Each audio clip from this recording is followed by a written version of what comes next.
1. Age 13.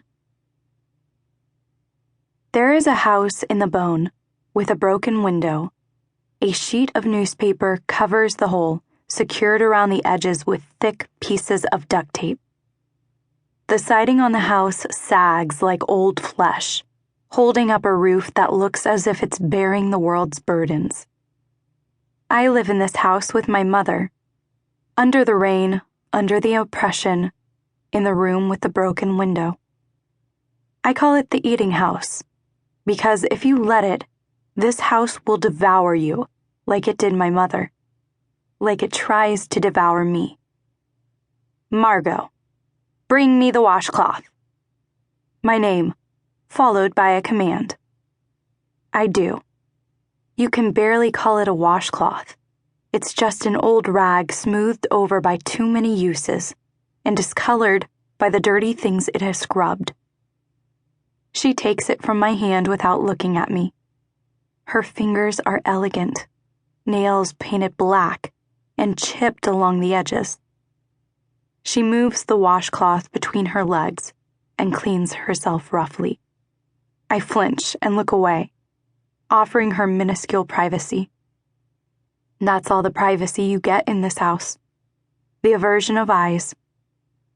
There are always people, men mostly, lurking around the doors and hallways. They leer, and, if you give them the chance, they reach for you. If you give them the chance. I don't.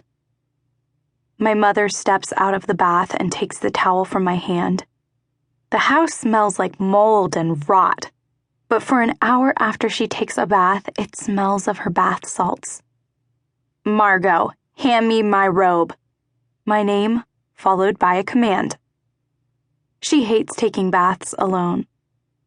She told me her mother tried to drown her in the bathtub when she was a child. It still scares her. Sometimes, at night, I hear her whimpering in her sleep. No, Mama, no!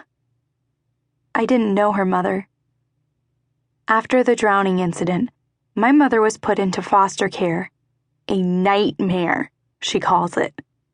By the time she'd matriculated from the system, my grandmother had died of a massive heart attack and left her only daughter the house, the eating house. She looks at herself in the mirror as I unfold her robe. A red thing, filmy to the touch. It is my job to launder it twice a week. I do so with care, as it is her most prized possession. My mother is beautiful in the same way that a storm is beautiful. She is wild and destructive, and in the middle of her fury, you feel her God-given right to destroy. We both admire her reflection for a few more minutes as she runs the pads of her fingers over her face, checking for flaws.